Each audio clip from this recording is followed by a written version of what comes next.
Voucher. Welcome to Keith's Whisky Vlog. How are you doing? Hope I find you well. I'm all good. I'm drinking whiskey. It's as good as it gets, really. Now, in this video, this is a little introduction. You'll have seen the thumbnail already. I have a whiskey guest in this video. In previous videos, I've done a couple now. I've had people over at Whisky Tour Guide Keith Towers. But in this video, obviously I'm here on my own.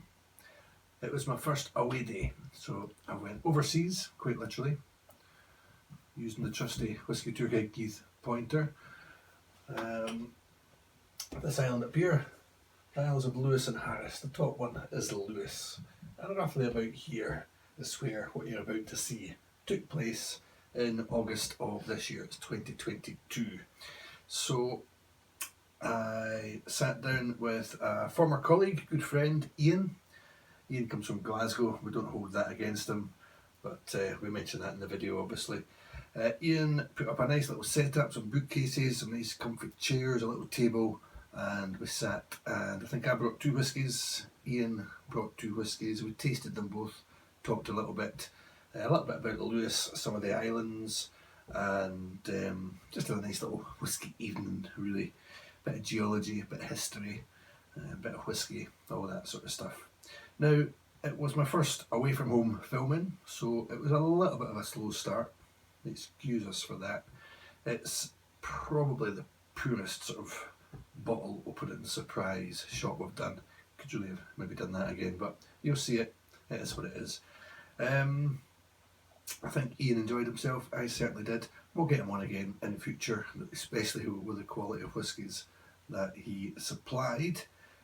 We were in, it's where Iain lives when he's up there. It's with his niece and I suppose his nephew-in-law, something like that. Common law, nephew-in-law, maybe. But Abby and Tom supplied the venue and Iain supplied the company. So, without further ado, hopefully you enjoy this little whisky chat, whisky guest with Iain Farrell. Enjoy. Now, I'm going to run over back in time a little bit and up to the Isle of Lewis, and I'll see you there. Slange.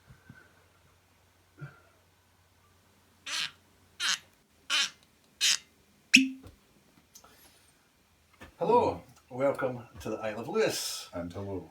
So, as you know, this is good friend Iain, one-time fellow tour guide, and my host for the evening. So, say hello, Iain. Hello, Iain.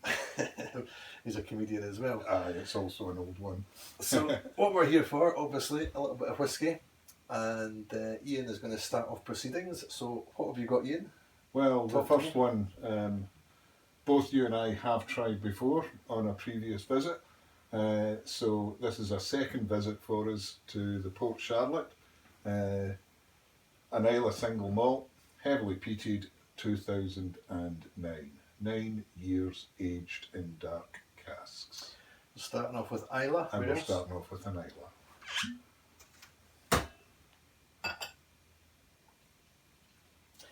So, tried this one before. Marsala cask finish, fortified Sicilian wine. Yes, indeed. European oak casks. French oak casks, French oak. I am told by the label in the bottle, but indeed they've been used for maturing Marsala, which is a sweet Sicilian wine, for at least 9 years before they go into this.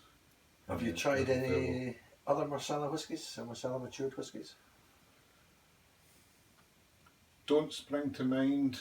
I've tried a Bunnahabhain.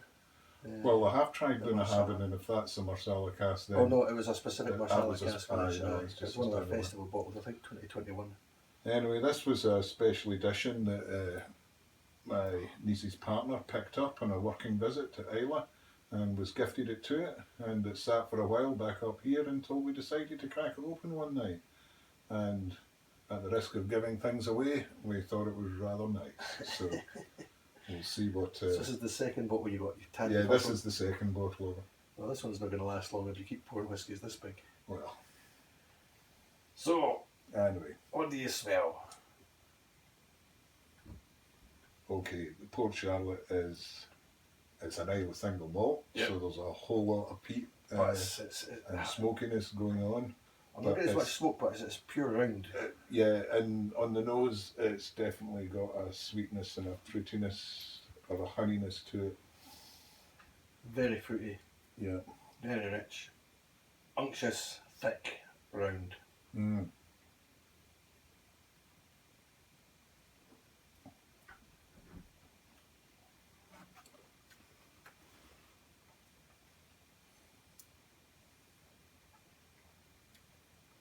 So strong, what percentage is it?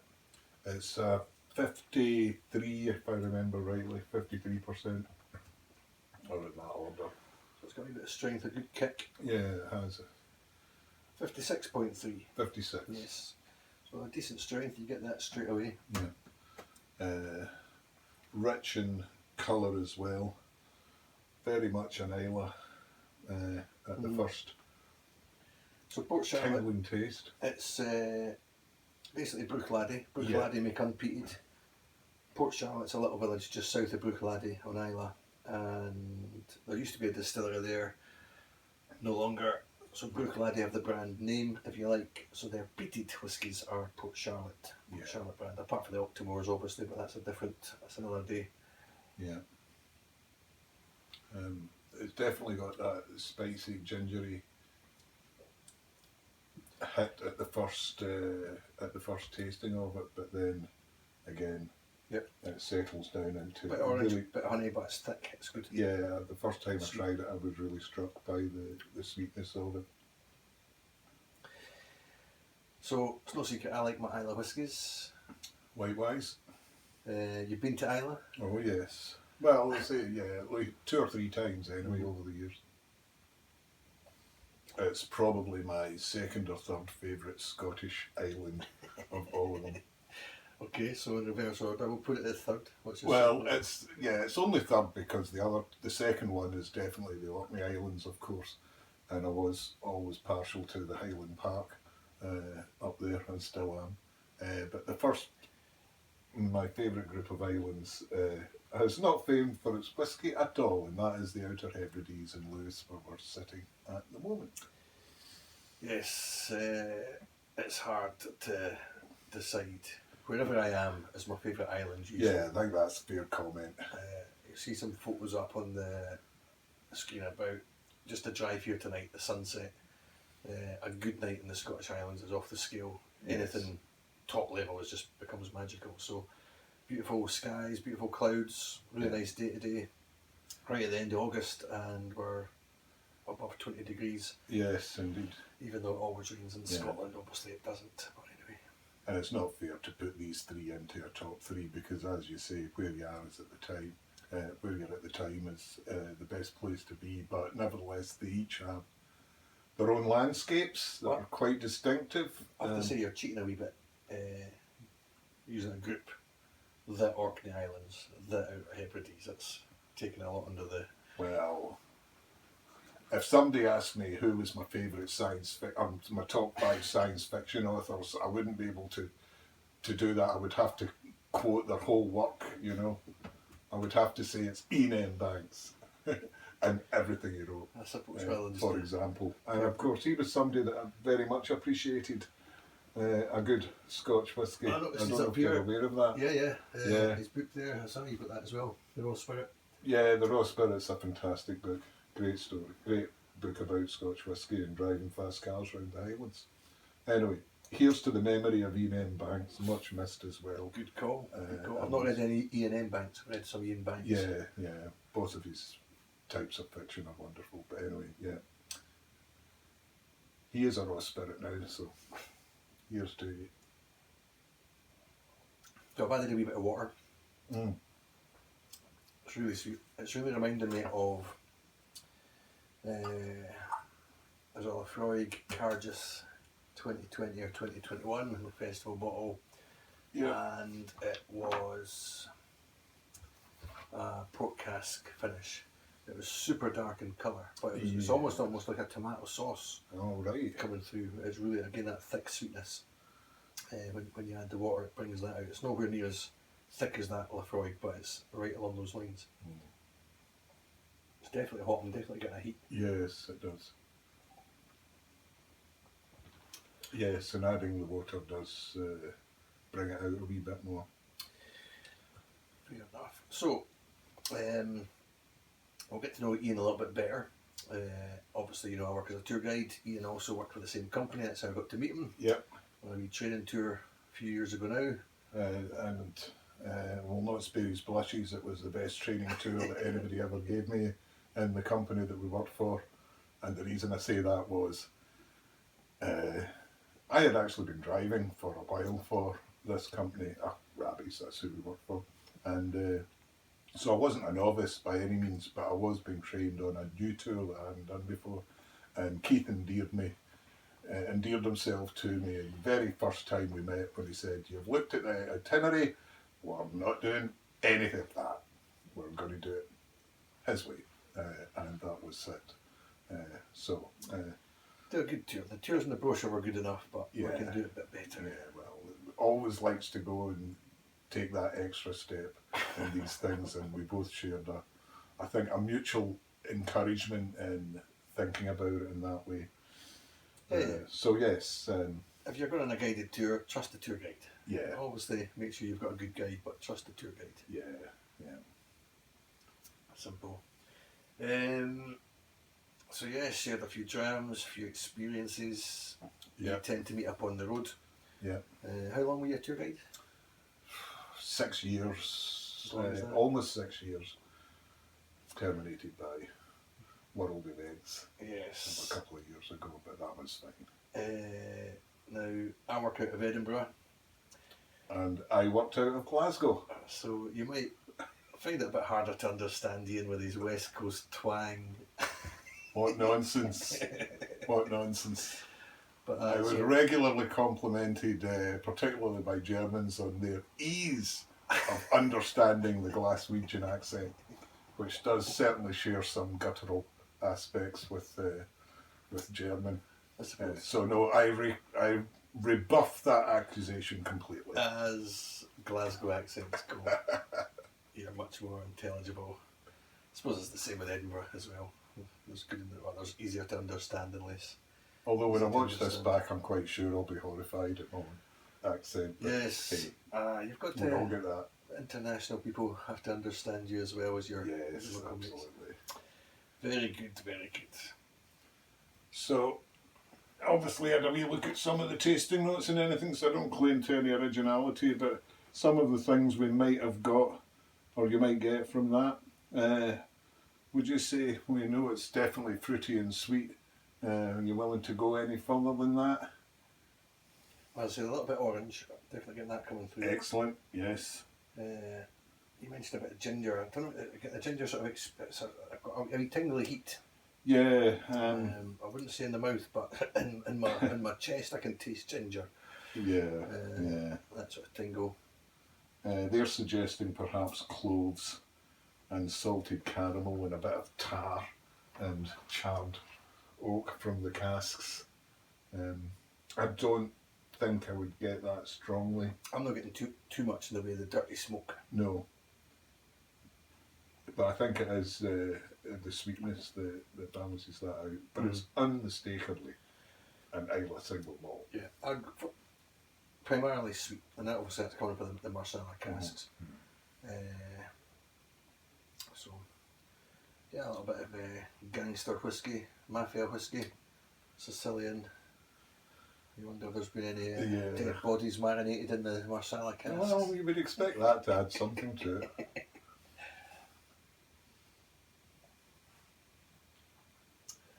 So, sorry, how did you come across it again? My niece's partner, in whose house we're filming this at the moment, had been on a business trip down to Islay, and on better kind of business trips, you come away with a wee gift bag, and it just so happened that his gift bag included, I think at the time it was about £90 to £100, that bottle, which I had certainly never heard of before. Well, I'd heard of poor Charlotte, but didn't realise they had their own whisky. And in fact, I wasn't aware it was a Bruichladdich production until we got the second bottle here, and we're prepping for this. Yeah, it's maybe got a quarter left. Isla single malt Scotch whisky. I don't know if it says anything about Bruichladdich on it. It does certainly Oh, yeah. say, yeah, it was bottled and Conceived, distilled at Bruichladdich. matured, Yeah. and bottled at Bruichladdich Distillery, Isle of Islay, product of Scotland. Slange.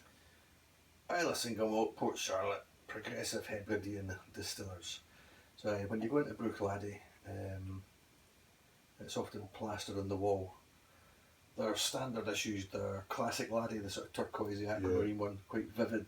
So they like their marketing. Octomore as well, quite unique.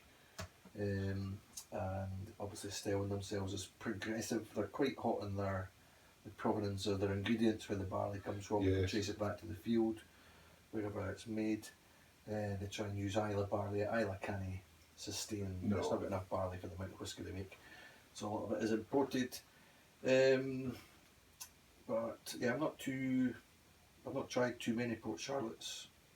This will not put me off trying a few more. No, this is, I say, the only one I've seen yet, but there's a lot of them out there. But yes, I remember the first time I visited Bruichladdich, I was quite blown away by essentially the marketing, which was much more upmarket than any of the other distilleries or whisky makers were doing at the time. And I remember walking into their tasting room of their shop, and there were shelves of all the different brands and varieties running round the wall. Very impressive and very colourful indeed. Yeah, and the rafters now in the shop, I don't know if that's where it was, but they've got every single expression Yeah, they've released. yeah. So I always, when I'm going in there, I'll tell a couple of stories beforehand to get the passengers to look. Have you heard the story behind the Yellow Submarine Bruichladdich whisky? On you I don't go. know if I told you that one. I tell it on the bus often. So there's two Yellow Submarine whiskies. What I say is on Islay, basically Bruichladdich, they get excited if somebody passes their driving test on Islay. Bruichladdich will produce a wee special edition, or somebody passes their exams. So around about early 2000s, there was a fishing boat a couple of miles out of Port Ellen, and they spotted something bobbing away under the surface. So they went a bit closer and they realised it was a little unmanned submersible, a little yellow submarine. Right. So they hauled it aboard, had a look, didn't have any like property of it, had a few like letters and numbers, but so they hauled it aboard, back into port. The brother-in-law had a skipper, worked for the Coast Guard. So phones him up, he's like, found this little yellow submarine. Yeah. Who do you think? He said, well, it might be the Navy, we'll give the Navy a phone. The Coast Guard phones the Navy are like indignant. It's not ours, we wouldn't lose a submarine, how very dare you? So I'm not sure that's true at all. well, not sure what to do, so hauled it up to his garden, put it in the front garden apparently, and for the whole summer they just had sort of Beatles themed barbecues, Yellow Submarine blaring. Yeah. Later in the summer, Coast Guard gets a phone call for the Navy. See that wee submarine that you were talking about? You don't still have it, do you? It appears that we're missing a submarine. So, it's like, right. So one of our submarines is missing. Also, can you please be careful with it, because it's a submarine that we use to explode unexploded ordnance on the seabed, and it's armed. Yeah, right, great. So they've been next to the barbecue in the garden. So they get it back down, the Navy comes into Port Ellen, the skipper of this fishing boat hands it over, and apparently Bruichladdich turn up with a special case of Yellow Submarine whisky. Nice Yellow Submarines on the label, half a case to the skipper for the Navy, half a case to the fishing boat. And so Yellow Submarine whisky. So if you go into Bruichladdich in the shop, in the rafters there's a bottle of the Yellow Submarine. I've got to look out for that. They used to have a wee Yellow Submarine at the distillery. That sounds like very proactive marketing indeed. About like 2018ish, 2019 maybe, they discovered, because they'd obviously forgotten the rest of the cask in the warehouse that they'd used, so they bottled it as Yellow Submarine, basically Mark II, big yellow canisters, quite vivid. It was, I think, about £290, £300 a bottle, and they're now worth double easy. So two different brands or two different editions of the Yellow Submarine from Bruichladdich. So yes, progressive Hebridean distillers. Yeah, well, we'll give them that then. Yes. I'm Grand. trying now to think of other Beatles tracks that could have a whiskey connection, but we'll work on that. Back to it. Okay, so we're on to whiskey number 2. Yep. Iain's not looked at it yet. I've put it Yep. skillfully in the middle, surreptitiously. I'm quite confident you've not had this one before. We'll find out. Have you got any guesses at all? Completely unknown at this point in time. So, completely unopened bottle. I Yep. got this one in February this year. First time I'd ever visited the island. Being tour guides in Scotland, one of the most popular places you go is the Isle of Skye. You been to Skye, Iain? More times than I've had hot dinner, yes. Quite a few. Yes, quite a few. Have you ever been to the Isle of Raasay? Now, I haven't actually set foot on Raasay, no. Well, February this year, the amount of times you go to Skye and Raasay is within touching distance. So guess what I have for you here. Is it a whiskey that's from Raasay? The Isle of Raasay. Yes. Isle of Raasay. Now, that's genuinely exciting. That really is. So, not long ago, they opened a new distillery on Raasay. They've been producing some young spirit, they've been producing gin, and they are now past the 3 years old, and they've started to produce their whiskey. So this one was released in September 2021. That's, Unopened. Really looking forward to it. yeah. It's my favourite bottle out of all the bottles. Have a look at that. Extremely, extremely attractive. It's And, it's got fossils in the glass. Yep. I don't know if you can see that. So it's but in that the is style. beautiful. I've got a couple of photos on the screen. So Yeah. it's got the rock on Raasay and some of the fossils. You get quite a lot of fossils. So there's some ammonites embellished into the Ammonites, bottle. there's a lovely geological cross section which Oh, appeals to one of my I forgot interests, how much of you like course. geology. Yeah, a bit of an amateur geologist at heart. I think before you even try it, it's worth commenting that they're claiming the water comes out of the aquifers of volcanic rock and filters through Jurassic sandstone. Well, read the label. I like to read the label. So All right, okay, go all the way all through. right. It's geology heavy. So it starts off with a set of coordinates for the Isle of Raasay, Moyne, which of course is a well-known geological term in Scotland, the more famous Moyne Thrust, which was instrumental in creating the island of Raasay and Skye and the rest of them. Island population, 161. It's doing better than it has done in the past. Water from our well flows across volcanic rocks and filters through Jurassic sandstone, and I can confirm that's correct. Adding minerals crucial to flavour development. Well, I am sold on this already. Non-chill filtered, natural colour, lightly peated, and it predicts rich dark fruit flavours. Well, let's try it and see. Well, I mean, obviously, A lovely bottle. Ian the specialist subject. He's a minor interest. Is geology. He's my go-to man for geology. He's given me a geology book.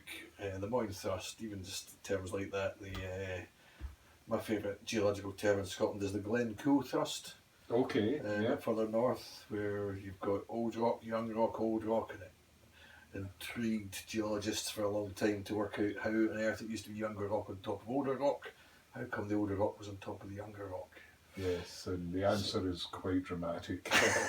Well, Isn't it literally huge quantities of rock under tectonic pressure were lifted up and folded over so that the older rocks, which are usually at the bottom of a sequence, ended up inverted on top of the younger rocks. And that explains an awful lot of the geology of the northwestern highlands of Scotland in one fell swoop.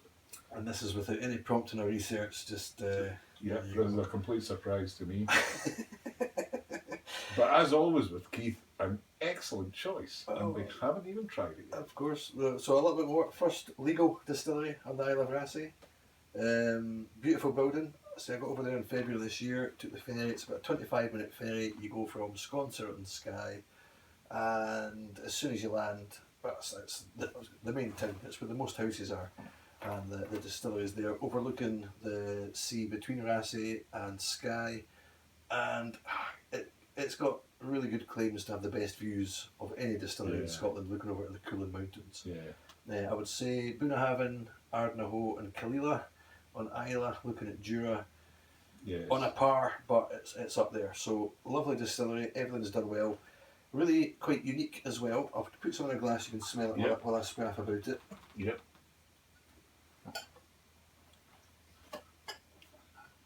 Yes. Well, excellent marketing and packaging. It really is. Very And it makes a attractive difference. indeed. I often say whiskey, it's like sort of candy for adults. Yes, indeed. Okay. So what they do for this, it's a marriage, it's a single malt, so it's all from the Raasay distillery, but it's a marriage of 6 different casks. So, well, 3 different casks, 3 are a peated spirit, 3 are unpeated, so 6 in total. So they use first of all rye, American rye casks. So rye, you're looking at least 51% rye, so it's not a bourbon, and it's apparently a wee bit peppery, so we're looking for a wee bit of pepper, sort of on the tongue maybe. They use first fill virgin oak, chinkapin American oak casks. So it's sort of from, not quite the east coast, but the eastern side of America, just tipping into the south of Canada. An American oak, and they use Bordeaux red wine casks. Oh. So that's the 3 cask types, Yes. and they fill some with peated, some with unpeated. So it's a marriage of 6 different casks. So, so although that's- it's young, this is just over 3 years old. Well, it's 3 years old, but it's just a little bit older than it, actually 3 years old. So it's probably going to be quite light, maybe a little bit sharp, but they're filling it out really nicely. It's one of the things, in the last decade, there's been more distilleries have opened in Scotland than any decade since the 1800s. Because demand is high, but you'd expect there maybe be a lot of charlatans in the market just producing whiskey. But a lot of the new distilleries, if not most, all of the new distilleries that I know of, they're really putting, it's enthusiasts, and they're coming at it from different angles. They're not just producing bog standard single malt. A lot of thoughts going into this. Beautiful distillery, beautiful location, really good marketing, and maybe not worth anything unless you've got a really good product, which I believe this is. Well, Very intrigued to taste it. I did try this one at the distillery, so we're looking at about 6 months ago. right. Can't remember too much. I liked it, but yeah, we'll see. So, what are you getting? Well, it's certainly a lighter one, and it's not hitting me with any peatiness right off. I'm getting almost a wee bit sort of marzipan-y, a bit malty. So it's that's maybe the rye. But I would usually say barley, but that sort of maltiness. So yeah, it's much lighter than our previous one this evening. 3 years old, so you're not going to expect a massive oomph. No, but it has got quite a kick on the taste buds. It's 46 The point first- something, I think. Oh, right, okay, so it is a cask, or approaching a cask strength. 46.4.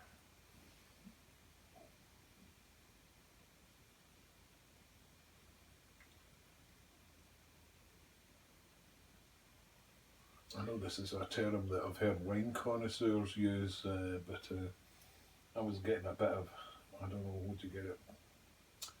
Farmyard? Sort of old socks-ish there, once the initial sort of gingery, spicy kick had passed.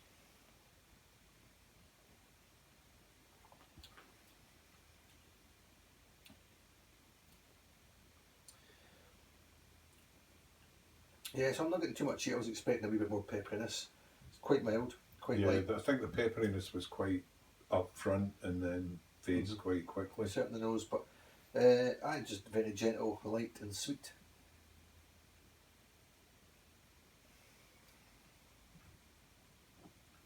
I'm not getting quite as much of the sweetness, but that might be in contrast to the one that we've just had, Yeah. perhaps. Nowhere near This as is definitely thick a sweet, lighter a gentle sweetness. Yeah, guy, yeah. I like dusting the sugar. Nothing too sophisticated.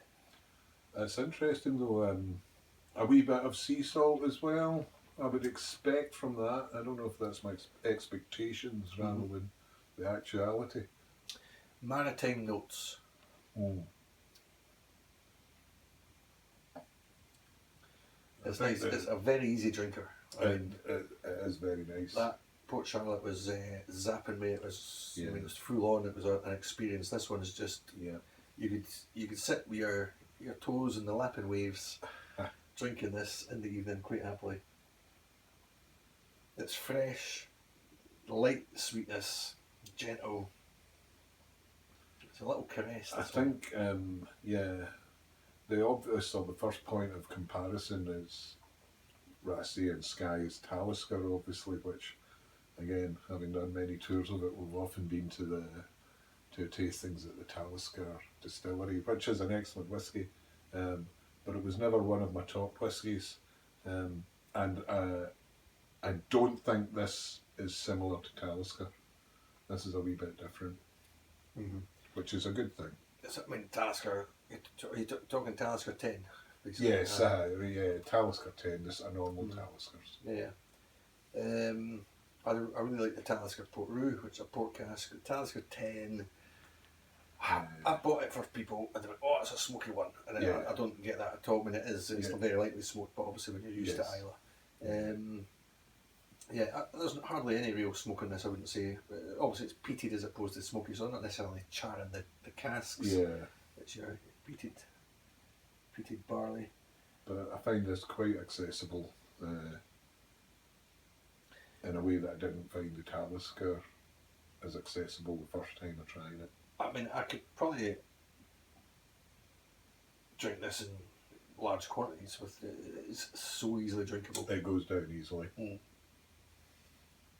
There's no heat you'd expect, like that sharpness in the throat from what you'd expect. It's just all up in the top of the mouth. Light, gentle. Yeah. Yes, it is. And I'm maybe not getting the marzipan that you were talking about, but I'm getting more of the slight sweetness to it as well now. Very, very gentle citrus notes. A wee bit lemony. Yeah, but even then, it's not orangey, it's not lemony, it's definitely light, but it's just very light. Yeah. Almost like a diluted cough sweet, a really diluted cough sweet of a citrus nature. The sugariness and that's very nice. I mean, that bottle might not last long, which is a good thing because the good lady wife has her eyes on it for making a lamp. So at Whisky Tour Guide Keith Towers, I've got my little lamp at the moment, and this could well be the replacement as and when we get through it. But, yes, it is a very nice design on the bottle. Fossilised ammonites. And of course, one of the interesting things about Skye geologically is it's one of the very few places in Scotland where, particularly recently, they've found some remarkable fossils from the Jurassic era, the great age of the dinosaurs. Some world-class fossils have recently been discovered just this year, still there. So it's nice to see them reflecting that in the bottle. So what dinosaur fossils do you know of on Skye? What ones are you talking about? Well, for any of you that visit Skye, a great viewpoint, of course, is Kilt Rock. And although you can't actually see the dinosaur footprints, which are found near there on the shoreline, there are excellent reproductions of large and small dinosaurs footprints that have been found there. Can't remember the name of the small ones, but they're like the small nasty ones that you saw in the Jurassic Park movie, the ones that spit poison. But also Megalodon, which is one of the most common of the herbivorous land dinosaurs. But also ichthyosaurs in the sea, and certainly they've been found in the remains of them have been found in the Jurassic deposits. And very small areas of Skye and Raasay. And they, of course, are like the giant predatory dolphins of the age of dinosaurs, the sea-dwelling ichthyosaurs. So it's a world-class geological fossil site. When we were up in February, so I'm there on tour all the time, but you don't get the chance to go around about. off the beaten track places. Yeah. So do you know Borreraig Bay? It's basically where the Store Locks are, where the dam is. Yes, If you like the outflow. that's one of the So areas. it went down loads of ammonites and stuff. Yeah. On display, like visible. It was actually, I think, a wee bit further up the coast that they found the most recent fossils earlier on in the year. I'm trying to think what it It's is. just a bit up from the place you're It talking might be about. Brothers Rock, I think it's called. It's got Right. some sort of Gaelic name. Yeah. Have you been to the Dinosaur Disco on Skye? I've not been to the Dinosaur Disco. I've been to the wee Dinosaur Museum Right. on the way up to Kilrock, but not the Dinosaur Disco. So you know where Duntillum is, Duntillum Castle? Yes, indeed. So just underneath that to the south, at high tide it's covered up, a bit like Staffin, but at low tide it's sort of shelves.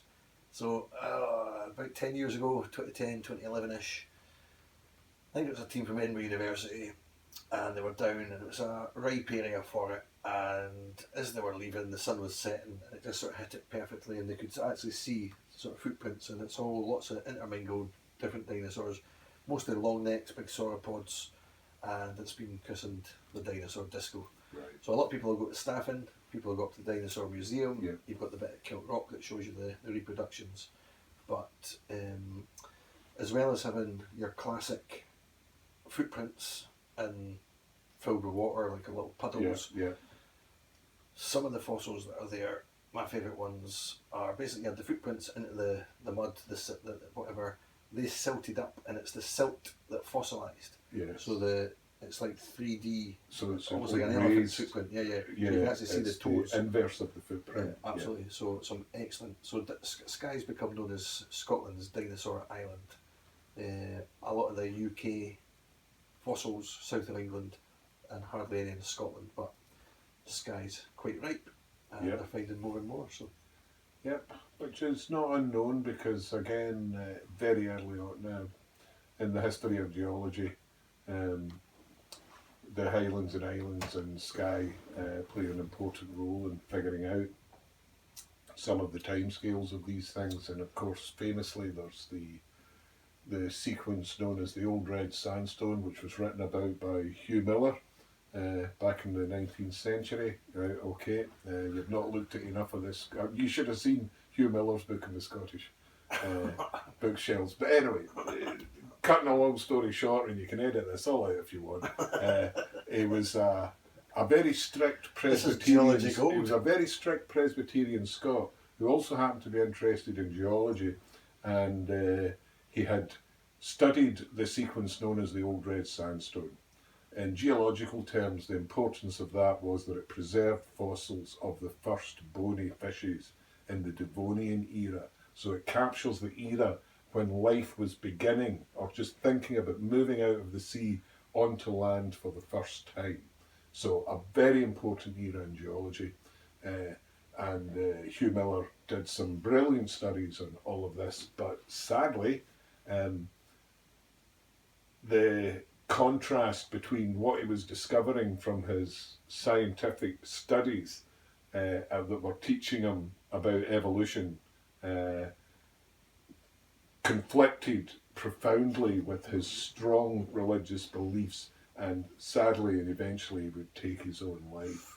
And I can't help but think that his love for the fossil record and these discoveries that he was one of the first to discuss openly sadly came into that old conflict between science and religion. So when was he on the go? 18th century, 19th century, certainly about the time that all of these things were coming to the fore, and during the Enlightenment, if you like, and a particularly poignant story. He was also a marvellous writer, and his books about it are well worth reading by anybody. Anyway, when I was a tour guide, I did tend to go on about the geology quite a lot, maybe too much for other people. So what's your opinion on 3-year-old Raasay? Right, my opinion is highly favourable. Excellent start just from the box and the bottle alone, which kind of sold me before I'd even tasted it. But fortunately, it did follow through. It's a lightly peated, very accessible, and very pleasant on the palate. And I agree with what you said. You could drink quite a few of them All to If that's all we had, that we could go through that tonight. Indeed. I've drank it without adding water. It's just I didn't add water either. I was tempted to pour another one, but we can do that another time. So Yeah. I'll do an individual review of this, and I'll add water. I'll be more responsible. So very good. Well, cheers for the geology lesson. Hopefully, Well, thank you for introducing me to another excellent new whisky. no problem at all. Right. Okay. On to the next then. Okay. Whisky number 3 of the evening. Yep. We have visited Islay so far, Port Charlotte, Marsala Cask Finish. We've done Isle of Raasay, special release, 3-year-old, very gentle, very nice, very drinkable. We're now to Whisky 3. It's another mystery whisky for Iain. This is my second whisky of the evening. So a wee bit of an introduction. This is a independent bottler. It's a well-known distillery. But it's a company called Gordon and Macphail. Have you heard of Gordon and Macphail? The name rings a bell, but that's all. So it's a department store based in Elgin, Speyside. Yes, I do remember it now. One of the pioneers of blending whiskies. They got different produce from that area. They opened in 1895. And Mr. Gordon and Mr. Macphail, James Gordon, John Alexander Macphail, I think, started it off, and they quickly employed a man called John Urquhart, who really became the original whisky pioneer for them. He would get whiskies from the Speyside distilleries round about. In those days, blends were more of a thing. Your Chivas Regal from Aberdeen, Chivas Brothers, things like that.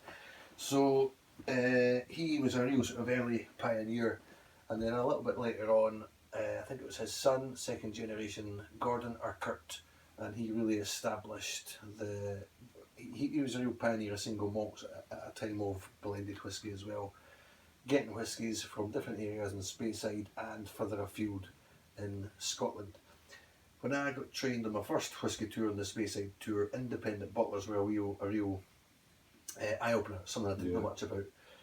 Obviously a distillery will make their whisky and they'll release it, Glenlivet, Macallan, whoever it is, but you'll also get independent bottlers, companies that will go into distilleries, they'll get some of the distilled spirit or some of the young maturing whisky, and they'll buy individual barrels or whatever, take it away, and they will mature in their own warehouses, and they'll often mature in their own barrels.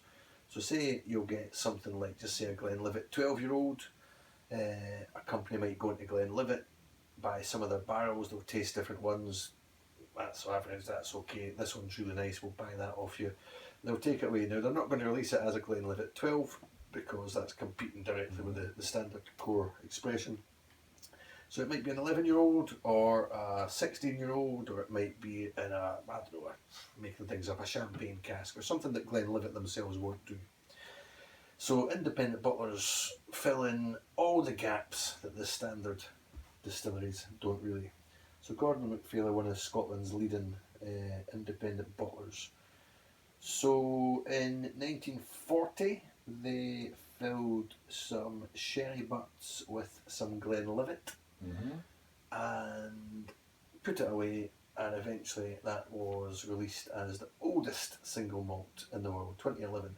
In 2010 they released, at that point, the oldest single malt, a 70-year-old Mortlach, which is a Speyside, and the following year, 2011, they released that Glenlivet, also as a 70-year-old, so that was the oldest single malts in existence at the time. So a bit of fanfare, a bit of publicity, and so they're a really interesting company, a really nice store in Elgin, and they know their whisky. They've bought the Benromach distillery, it's on Speyside, a really nice Speyside single malt. I'm an Islay man, Speysides, they're okay, I mean, proper whisky aficionados, they can have the Speysides, but on Speyside, Benromach is a really, really nice one. As well as Benromach, the Gordon Macphail company, they're also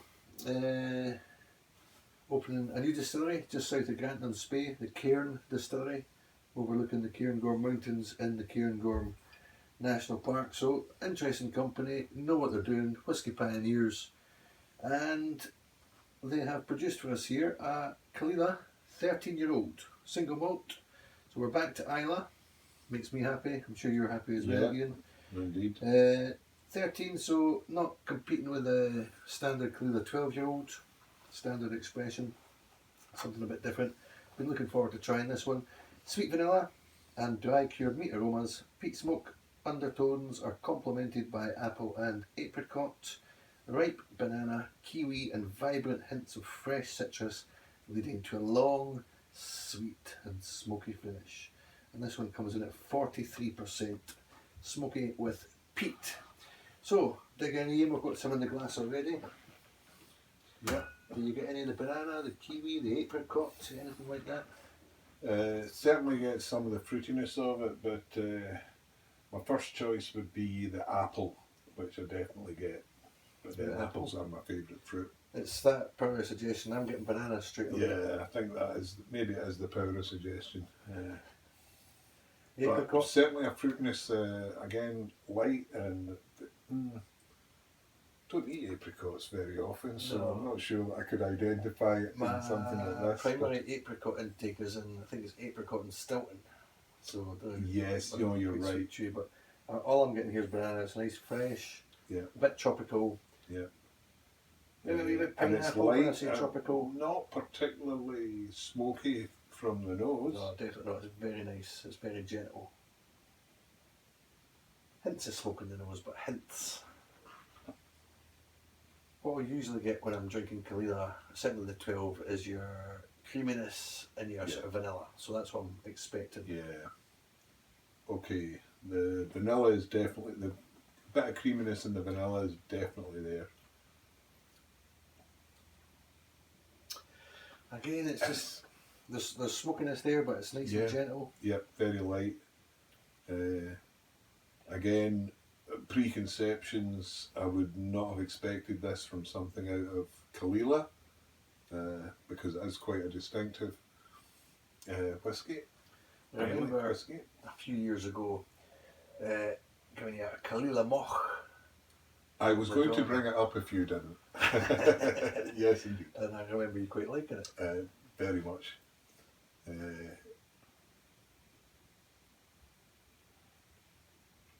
The Caol Ila moch, which means dawn in English, I believe, was a particularly special expression of the Caol Ila, which in itself is quite a distinctive Islay malt. Usually their non-age statements will be the one underneath their standard age statement, but it tends to come in a bit more pricey than the 12. Right. It's not too bad. Had a couple of bottles of that in my time. Not all to myself, of course, to share. Well, That's nice. There is a wee bit, the wee bit of tropicalness. yes. I'm still getting the banana in the mouth, but a bit more of the smokiness. And I would certainly go along with the fruitiness of it, although I would be hard pressed to that's be release as specific when as you that. I put a bit extra water in by mistake. That's really pumping it up, I would say. Releasing flavours to the roof of my nose. Yes. Oh, it's lovely. It's not dirty at all. It's not none of that char.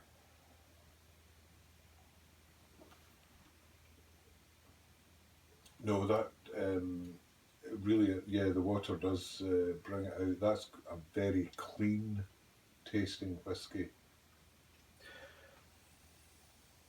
It's clear in the mouth. Yeah. I'm feeling it here, quite high up in my gullet.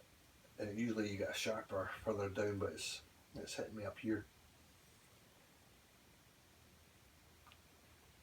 It's got a very sweet aftertaste, but light again. It's good, isn't it, drinking whiskey? It's good drinking, good whisky. So, 10 out of 10. All whiskies 10 out of 10 or 0 out of 10. So it's a 10 out of 10. It's drinkable, it's lovely. It's a good Islay, good solid Islay. Nothing spectacular, I'm saying 10 out of 10. It's perfectly fine. It's got a wee bit about it. It's significantly different for the 12-year-old, I would say. Yeah. It's not going to blow the top of your head off like some of the Islay malts. Nope. Absolutely will. Yep, absolutely. It's nowhere near an Ardbeg. Nowhere near that. No, indeed not. And I still find it quite hard to think of it as a Caol Ila in that sense, but it's clearly not the archetypal Caol Ila. But then these guys have been looking for something nice but a wee bit different. Absolutely. Gordon Macphail. It's They're not going to release a bad whiskey. The Pursuit of Perfection, it says at the bottom. Nice little bottle as well, so might turn this into a lamp at some point. yes, it's a standard bottle, but it is a very attractive one. Elegant. And elegant. Elegant It's got a is nice a cork nice as word. well. Yeah. So, The more I drink of that, the more of the sweetness is coming through. Especially after the addition of a small amount of water. So I would certainly recommend that. there goes mine. I've got a feeling that a bottle of that would disappear pretty quickly of an evening. It goes down easily. It is disappearing already, so yeah. There's a common theme. We seem to be enjoying it and thinking we could drink it quite quickly. Yes. Right, well, that's 3 out of 4 down the hatch. We've got one more to go. Yeah. So We'll let's finish move on. this Let's and move go on to the next one. Absolutely, yes. Excellent. So I'm going to show you some of Iain's books up here. Well, it's Abby and Tom's, but we've got some classic Scottish novels, Frankie Boyle, Iain Banks, about Denise Mina, Peter May, Irvin Welsh, Chris Brookmeyer. We've got some Walter Scott, we've got some Robert Louis Stevenson. And down here in a minute, I'm going to get him to talk about it. This book here, Tussachen, by Ian G. Farrell, one of Scotland's great undiscovered novelists. So we'll see what he says. This is Ian's book.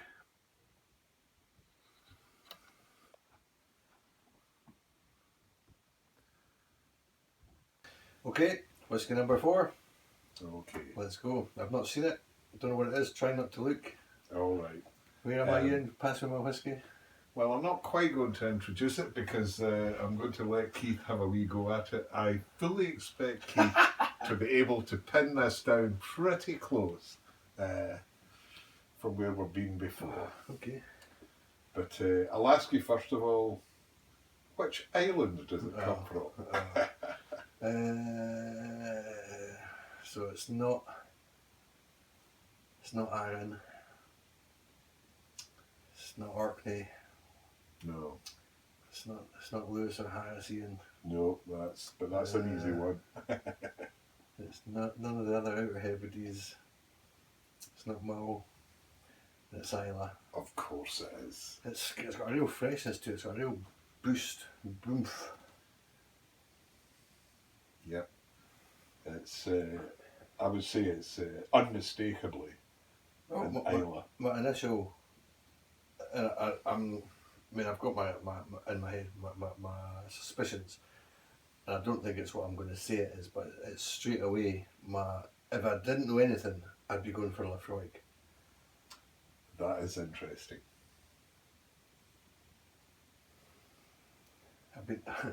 I've been drinking a wee bit of Lafroig the last couple of days, so that's why it's there. But that's on the nose. Mm-hmm. It's got a real strength. It's got a real so it's very enticing. Yes. It's. So let's just say. It's honest. I can almost, when you breathe in it goes. It's almost like a chimney fire. Yeah. It should remind you of something that we encountered not too long ago, although it isn't the same. What did I encounter not too long ago? I've no idea what you're talking about. Right. Okay. As in, when? How long ago? But you told me some of the background to this, which I wasn't aware of. But shall I fill you in a wee bit now? Well, keep right. hinting, keep giving me clues. I can't remember. It's. I know it's one that you've not tried before, but you've certainly tried expressions from this distillery. that is, of course, an Islay one. I'm getting a wee bit of my warehouse floor scrapings. So that maltiness and a dirtiness. Yeah. Are you getting the...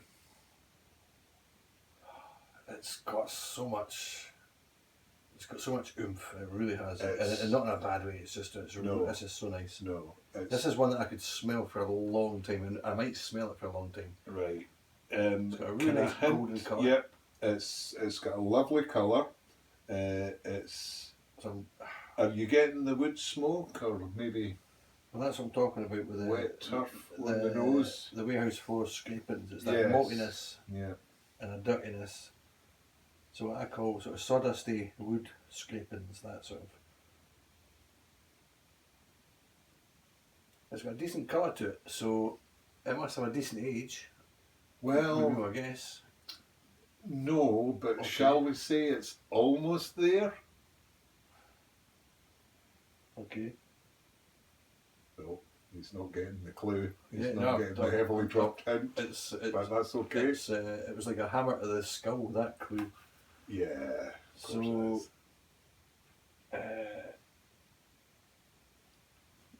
thank you for bringing this one to my videos. Yeah. So, so it's got that Islay strength, as I say, Lafroig. So Lafroig is your classic. Your Lafroig 10 is your notorious Islay peat monster, for want of a better term. In my opinion, these days, the two that supersede the Lafroig 10 are your Kilchoman Macker Bay and your Ardbeg 10. Kilchoman Macker Bay is lovely. Kilchomans are lovely, but they are a bit sharp. This has got. I have not tried the Kilchoman yet, and I must try them at some point. Right. Well, but it's the only one that I haven't tried of the. You'll not be disappointed. No, I'm sure I won't. But this, as I say, it's got that malty warehouse floor scrapings that I mostly associate now with your Ardbeg. So, well, as I say, your big clunking clue there. We're looking at an outstanding Ardbeg that you shouldn't have opened, but you have. I agree with that, and I'll tell you why in a minute.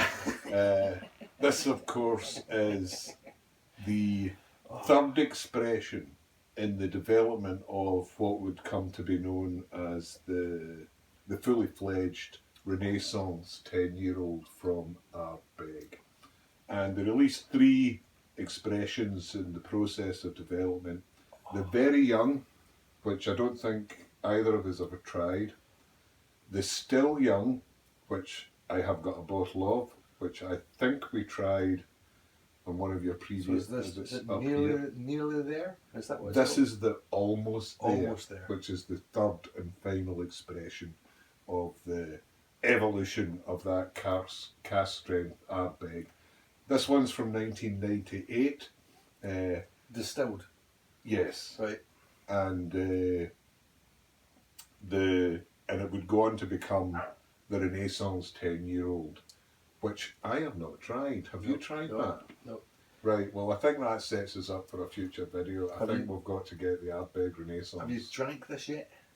I have just tried it, yes, for the first time, by the way. There's 2 things going on. One, you've got the ground floor dirtiness. Yeah. That's burning me a bit because it's not quite old enough. Yeah. And on top, I'm getting soap. I'm getting a soapiness. I've never had anything like this before. No, it's kind of an Ardbeg, but it's clearly a wee bit different, or in development, as it were.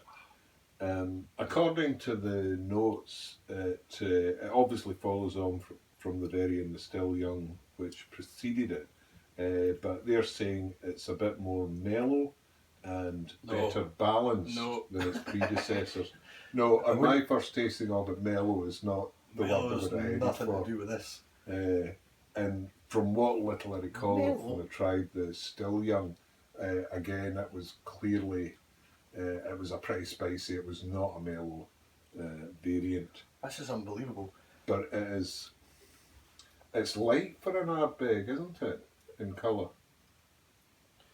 I'm not so sure. I think it's got a decent colour on it. All right, okay. Uh, Oh yeah, it's certainly not as light Because as they the come in the ones dark we green just tried. bottles, the tens. Aye. I mean, the Ugadal's got a bit of colour. It's darker than this, but the ten's lighter than this.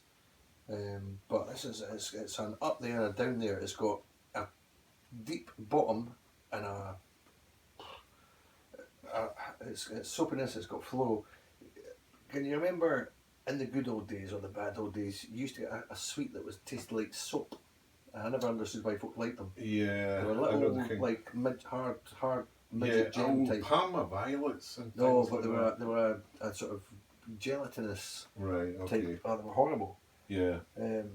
Jesus. I'm definitely getting the sea salt from it. And it's Ardbeg, it's an Isle of one, there is an element of peatiness in there, but I'm also getting a bit of fruitiness. Although it is quite spicy, which I think tends There's to dominate a it. really thin fruit middle to it, Right, connecting the top and the bottom, almost like a twister. So you've got the dark cloud at the top. It's actually the other way around. You've got the dark cloud at the bottom, and you've got the. It's a real floral yes. soapiness. I'm going to keep saying soap. It's a real All right. soapiness. I'm going to go with the floral soapiness. It's the tasting notes certainly indicate us a floral, maybe perhaps even a rosy. This is a perfect whisky in flavour. that this is a pure experience, and this is what Islay whiskies are all about. They're all about smashing you about the place, kicking you up and down, sometimes massaging a punch in the face, and then lots of other things. Absolutely, going on. a peaty slap in the face is a good Yeah, thing. But I can go back to Lafroig for that. But this is all over the place.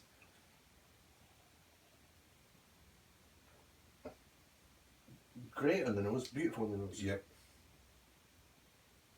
But the taste is kind of different from what you get on the nose, isn't it? What I'm getting from the nose to the drink, when you go back to the nose, it gives you more. It's again experiential. It's a mad one. It's got length to it, hasn't it? Which is a I strength don't, of I don't usually apparatus in general. swear on these videos, Ian, but what the is going on here? Yeah. So we're looking at Ardbeg, almost there. This promising Ardbeg, first released in 2004, is now released another year older as we follow the path to Ardbeg 10-year-old. Yeah.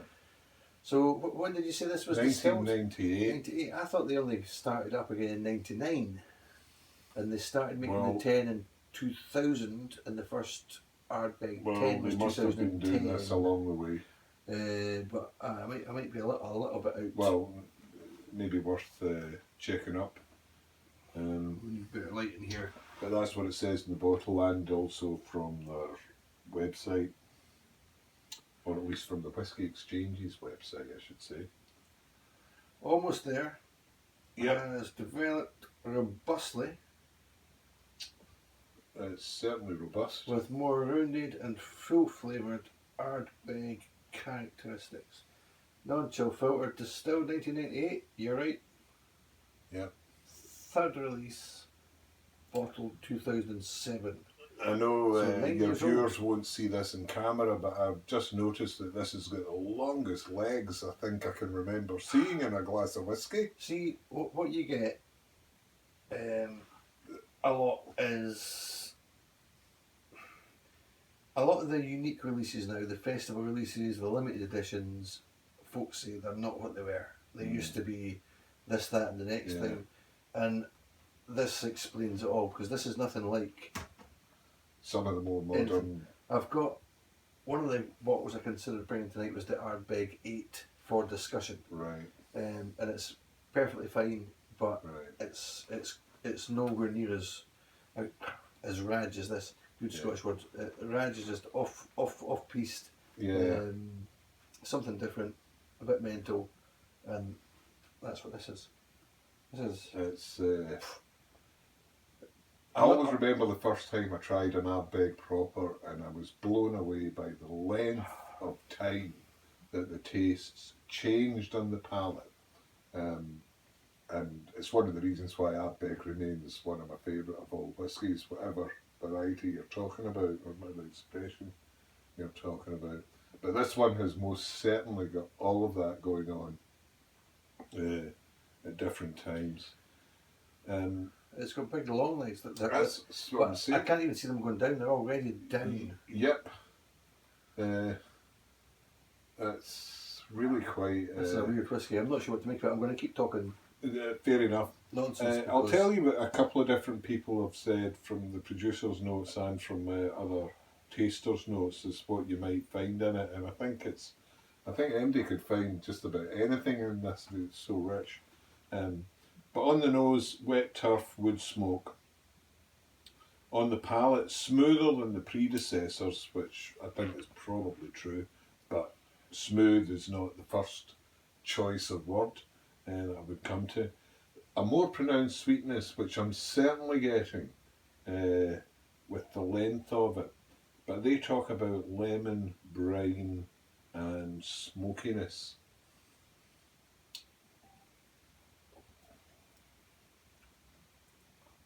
Now it's certainly got the Islay sea salt, but that's uncontroversial with a good Islay malt, and the peatiness as well, obviously. But yes, the more I try of it, the more I'm getting the fruitiness and the sweetiness. Well, I'm going to go all the way for, as I was saying, a bit soapy, your floral notes, a wee bit of your Parma violets, as you're saying, and a little bit of another one there. A hint of chocolate or your oranginess? I'm going again? more for sort of lavender. Right, okay. We're definitely going for the floral aspects of it. Not like air freshener, not like your granny's deodorant, but a real soapy floral. Yeah. On the top. Right, I'm going to go underneath that. So you've got quite a bitter. You're saying chocolate. Well, the notes say chocolate. I'm not sure if I'm getting that, especially after the Port Charlotte, which definitely has a quite bitter, a bit of charcoal. Right. Underneath. Yep. They talk about birch and the tarry charcoaling as a possible note. No, tar, yeah. Mm-hmm. The birch might account for the soapiness that you're talking about. Birch kind of has a wee bit of antiseptic smoke, that kind of thing going on. Well, the longer I'm there, the soap's coming down, it's starting to ease out, and I'm getting a bit more side of my tongue. Yeah. Well, this is a special whiskey. This is and if you spoke to somebody who liked their 40-year-old Macallans, they would probably spit this out. But that's not what I'm about. No, about experience, and this is one of the greatest experiences I've had with a whiskey.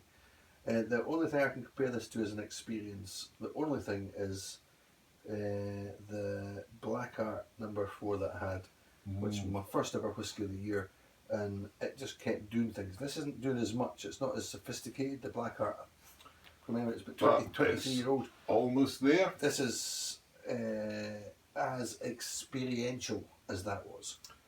I think this is why I fell in love with Ardbeg so powerfully the very first time I tried it in that Port Charlotte hotel. Can you remember which one? Was it an Ardbeg 10? It was an Ardbeg 10. It was just probably an early one, bog standard, but yeah.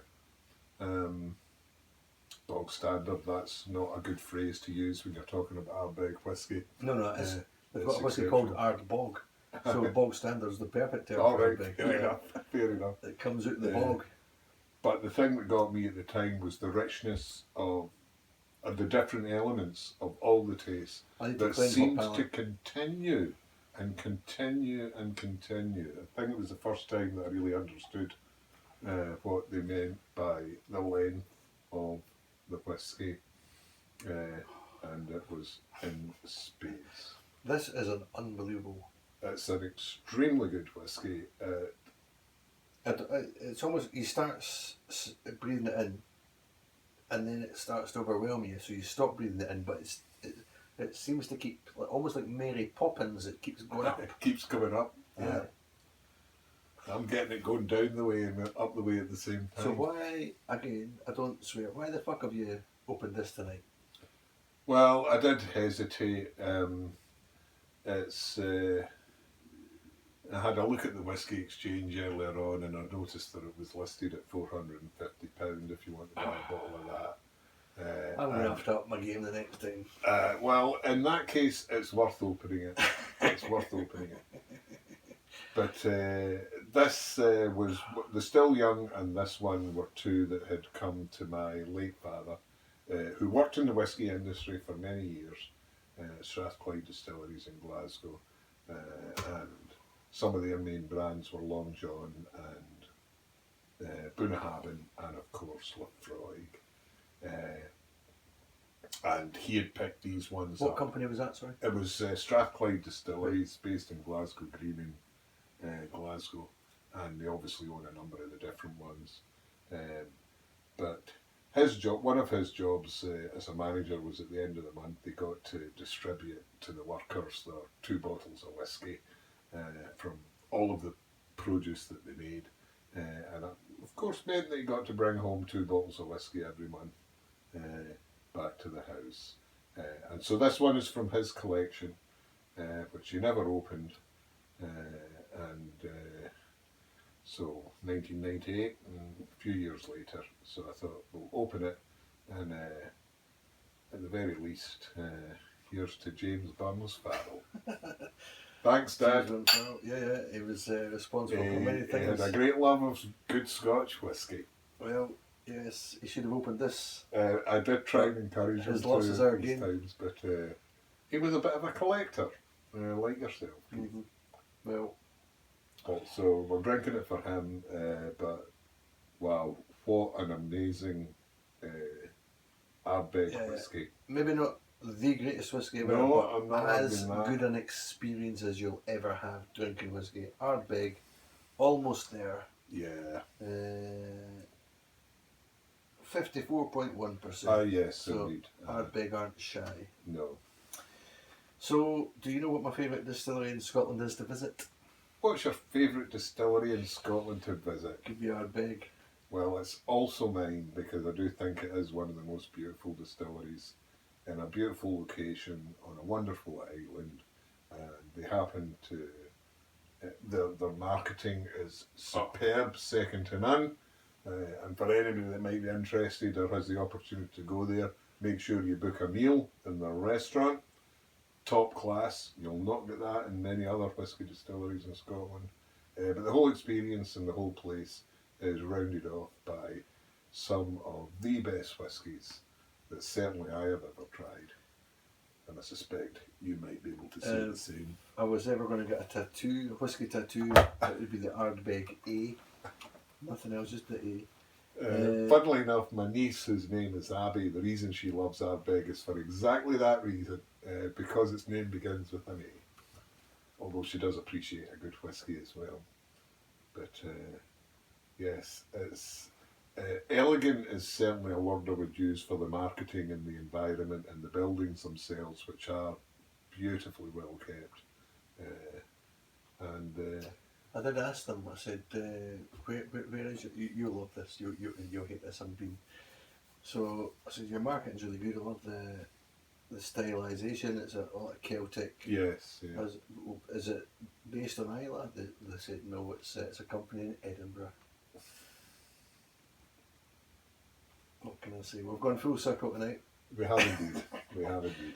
But yes, well, cheers for that, Iain. No, you're most welcome. What a whisky to finish off with. Next time we do one of these, I'm going to rattle you with some.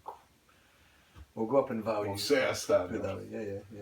We'll have this again. That was unintentional, but I think we could say that if anybody forks out for a bottle of this, you'll not be disappointed. Before we wrap up, I'm going to add some water as well. Oh yes, right. Let's just do that. Yep, agreed. So it's stunning on its own. God knows what will happen here.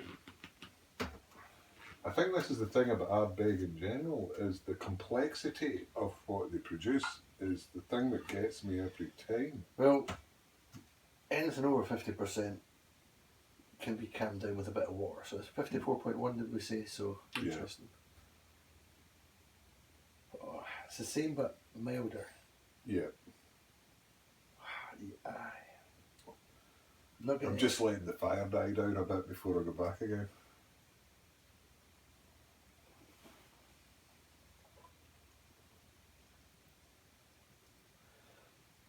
Almost the same, but yeah, certainly milder. I'm still getting that soapiness, that floral. I'm not going to say floor cleaner, I'm not going to say hospital cleaner, it's more of a hand wash. Right.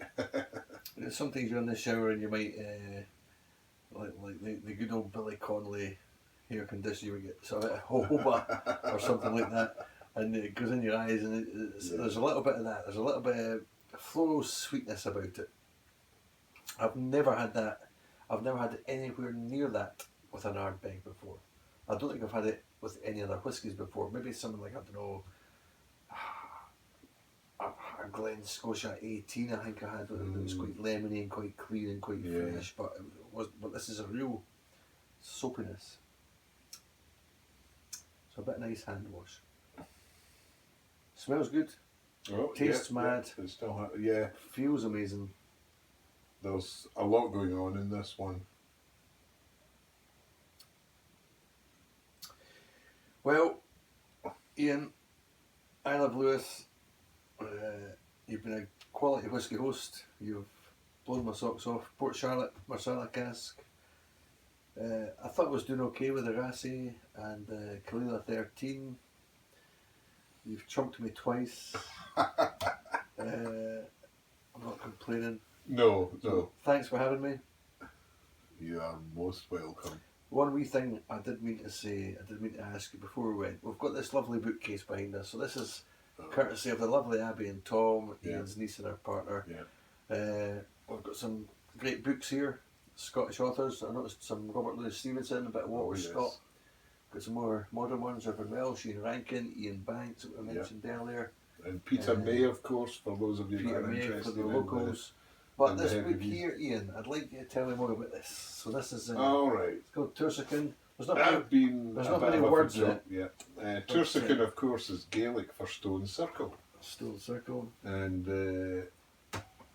I've been a bit of a photographer since I was 9 years old, and my parents bought me a Polaroid camera to get me started. And I've continued on that throughout my life, and even worked professionally or semi-professionally as a photographer at different points. But when I got my first really good quality digital SLR camera, there was only one place I was interested in coming to do my first major photography outing with this brand new camera, and that was the Outer Hebrides, and that was to visit Callanish, one of the most famous stone circles in the world, and I produced this book of photographs taken all around the Hebrides, but focused on this amazing set of standing stones that are so important to the early history or the prehistory of Scotland, and indeed not just Scotland, but Britain and Europe. So this is one of my self-published photography books, and my personal favourite, because it's just full of photographs of Scotland and beautiful things that you might see if you come to the Outer Hebrides. Archaeology, stone circles, all the rest of it. The Callanish stones, of course, feature heavily, and some wee stories to go along with it, just to explain what they're about and all of that. So it's my tribute to the Outer Hebrides and all that they mean to me as well. Well, check it out online. Tursican. Yes, blurb books. Blurb Yeah. books. You can indeed order it online and all the rest of it. But yes, thank you for letting me punt that. Well, yeah. On your podcast. Well, Iain, thanks for having me. Slàinte Slàinte. And come to the Outer Hebrides, drink whiskey. And give us a shout if you're in the area. Yes, we'll see you again soon. Thanks for watching. Take care. Excellent. That is a wrap.